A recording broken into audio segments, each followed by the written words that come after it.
Hello friends, welcome to இனிதி channel. இந்த சேனலை இப்பதான் ஃபர்ஸ்ட் டைம் பாக்குறீங்க அப்படின்னா உடனே சப்ஸ்கிரைப் பட்டன் பிரஸ் பண்ணிக்கோங்க. கூடவே பெல் ஐக்கானை மறக்காம பிரஸ் பண்ணிக்கோங்க. அப்பதான் நான் போடுற வீடியோஸ் உங்களுக்கு நோட்டிபிகேஷன்ல வரும். என்னோட எல்லா வீடியோஸையும் மிஸ் பண்ணாம பாருங்க. இன்னைக்கு ஒரு சூப்பரான ஹெல்த்தியான லட்டு ரெசிபி தான் பார்க்க போறோம். அது செய்யறதுக்கு ஒரு பேன் எடுத்துக்கோங்க. ஒரு பேனை நல்லா சூடு பண்ணிக்கோங்க. சூடு பண்ணிட்டு இதுல ஒரு கப் அளவு பச்சை பயிறு எடுத்திருக்கேன். இதை நல்லா வறுக்க போறோம். இந்த பச்சை பயிறு ரொம்ப ஹெல்த்தியானது, அது எல்லாருக்குமே தெரிஞ்சது தான். இந்த பச்சை பயிறு ரொம்ப டேஸ்டாவும் இருக்கும், அதே சமயத்துல உடம்புக்கு ரொம்ப நல்லது. இதை நல்லா செவக்க வறுக்கணும். பாருங்க, இந்த பதத்துக்கு நல்லா வறுத்து எடுத்துக்கோங்க. இந்த மாதிரி நல்லா செவந்து வரணும். இந்த பச்சை வாசனை எல்லாம் போனதுக்கு அப்புறம் இதை தனியா எடுத்து வச்சிடலாம்.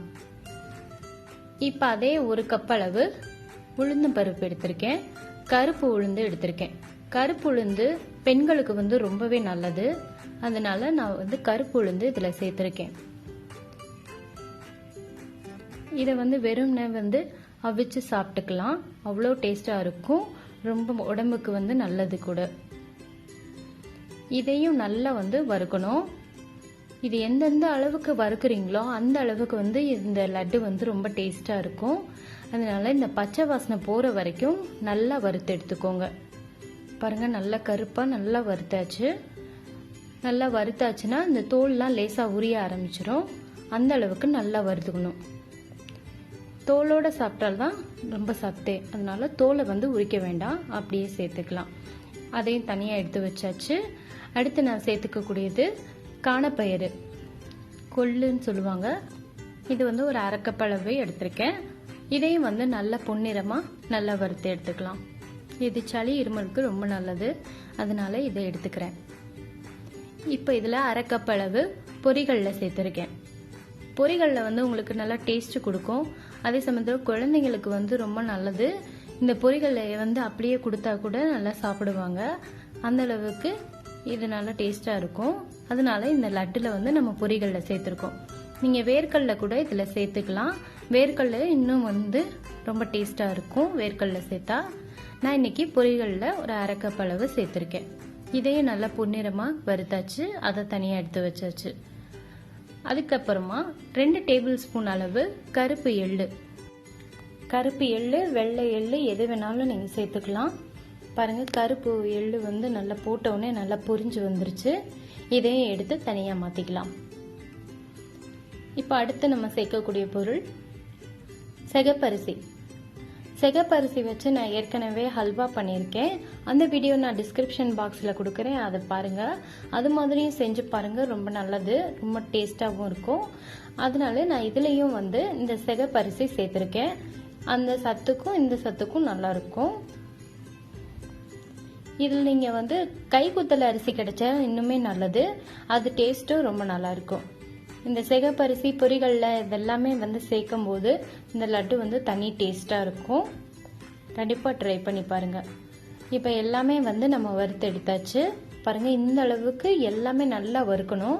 இது எவ்வளவு வறுக்குறீங்களோ அவ்வளோக்கு அவ்வளோ இந்த லட்டு ரொம்ப டேஸ்டா இருக்கும்.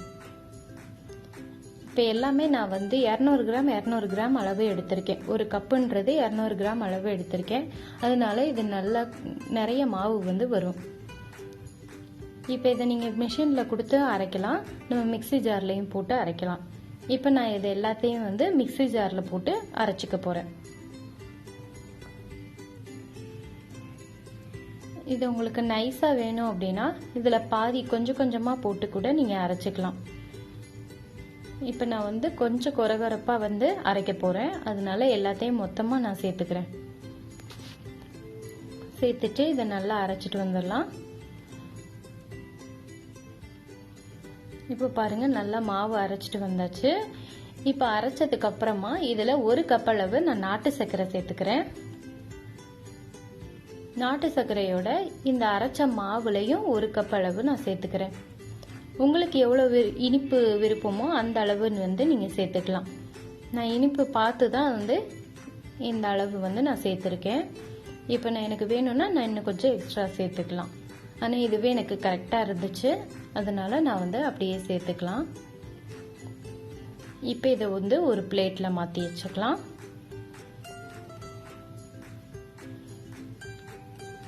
இந்த மாவு வந்து கொஞ்சம் நல்லா ஆறிடுச்சு. இப்போ வந்து இதில் வந்து சூடான நெய், நல்லா உருக்குன நெய்யாக ஒரு 4 டேபிள் ஸ்பூன் அளவு சேர்த்துக்கோங்க. இந்த நெய் சேர்க்கும் போது இதோட லட்டு வந்து ரொம்ப டேஸ்ட்டாக இருக்கும். உங்களுக்கு வந்து அந்த லட்டில் வந்து நெய் ஃப்ளேவர் வந்து ரொம்ப நல்லா வாசமாக இருக்கும். உங்களுக்கு விருப்பப்பட்டால் இதில் ஒரு டேபிள் ஸ்பூன் அளவு எண்ணெய் கூட நீங்கள் சேர்த்துக்கலாம். நான் வெறும் நெய் மட்டும்தான் சேர்த்துருக்கேன். குழந்தைங்களுக்கு கொடுக்கும்போது இந்த நெய்யோட சத்து வந்து அவங்களுக்கு நல்லா கிடைக்கும், அதனால நான் நெய் மட்டும் சேர்த்துருக்கேன். பாருங்கள், நான் இந்த அளவுக்கு கொஞ்சம் கொரகொரப்பாக தான் வந்து அரைச்சிருக்கேன். உங்களுக்கு நைஸாக வேணும்னா நைஸாக அரைச்சிக்கலாம். லட்டு வந்து நல்லா நைஸாக வரும். இப்போ இதை நல்லா வந்து கையில் வச்சு நல்லா மிக்ஸ் பண்ணியாச்சு. இப்போ இந்த லட்டு பிடிக்கிறதுக்காக லைட்டாக ஒரு 2 டேபிள் ஸ்பூன் அளவு பால் சேர்த்துக்கலாம். 2 டேபிள் ஸ்பூன் அளவு பால் சேர்த்தாலே இந்த மாவு எல்லாத்துக்குமே கரெக்டாக இருந்துச்சு. அதனால பால் சேர்க்கும்போது பார்த்து சேர்த்துக்கோங்க. ஏன்னா நிறைய பால் ஊற்றிட்டிங்கன்னா உங்களுக்கு லட்டு வந்து பிடிக்க வராது. அதனால 1 டேபிள் ஸ்பூன் 2 டேபிள் ஸ்பூன் அளவு பால் வந்து போதுமான அளவு தான். இப்போ இதில் நம்ம வந்து லட்டு பிடிச்சிடலாம். இந்த மாதிரி நல்லா அமுக்கி பிடிச்சி வச்சுக்கோங்க. இப்படி கையில் உருட்டுனீங்கனாலே உங்களுக்கு வந்து அந்த ஷேப் கிடைக்கும். இதை வந்து தனியாக எடுத்து வச்சுக்கலாம். இது மாதிரி எல்லா உருண்டைகளையும் பிடிச்சி வச்சுக்கோங்க. அவ்வளோதான், நம்மளுக்கு லட்டு வந்து சூப்பராக ரெடி ஆயிடுச்சு. ரொம்ப டேஸ்டான லட்டு, சத்தான லட்டு நம்ம வந்து கொஞ்ச நேரத்திலேயே ப்ரிப்பேர் பண்ணிடலாம். இது மாவு வந்து நிறைய அரைச்சி வச்சுருக்கேன். எப்பெல்லாம் எனக்கு லட்டு தேவையோ அப்போல்லாம் வந்து இந்த உருக்குன நெய்யை வந்து சேர்த்து நான் லட்டு பிடிச்சிக்குவேன். உங்கள் குழந்தைங்க ஸ்நாக்ஸ் வந்து கேட்டாங்கன்னா இந்த மாதிரி ஹெல்த்தியாக நீங்கள் செஞ்சு கொடுத்தீங்கன்னா அவங்களுக்கு ரொம்ப ஹெல்த்தியாகவும் கிடைக்கும், அதே சமயத்தில் ஸ்நாக்ஸ் கொடுத்த மாதிரியும் இருக்கும். மாவு நீங்கள் தயார் பண்ணி வச்சுருந்தீங்கன்னா ரொம்பவே ஈஸியாக ஒரு 5 நிமிஷத்தில் இந்த லட்டு வந்து பிடிச்சிடலாம். பாருங்கள், ரொம்ப சாஃப்டாக இருக்குது, சூப்பராக இருக்குது டேஸ்ட்டு. நீங்களும் இதை கண்டிப்பாக ட்ரை பண்ணி பாருங்கள். இப்போ இதை இன்னும் டெக்கரேட் பண்ணுறதுக்காக ஒரு பிளேட்டில் வந்து நான் மாற்றி வச்சுக்கிறேன்.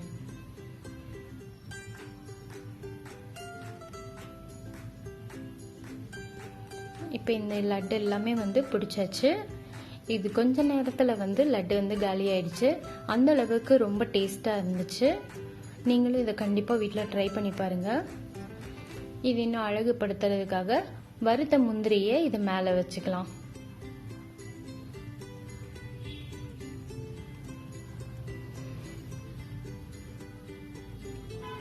இது வெயிட் லாஸில் இருக்கிறவங்களும் சரி, வெயிட் கெயின் பண்ணுறவங்களுக்கும் இது வந்து ரொம்ப நல்ல ரெசிபியாக இருக்கும். பாருங்கள், சூப்பரான லட்டு நம்மளுக்கு தயாராகிடுச்சு. பார்க்கவே சாப்பிடணும் போல் இருக்கு இல்லையா? நீங்களும் இதை கண்டிப்பாக வீட்டில் செஞ்சு பாருங்கள்.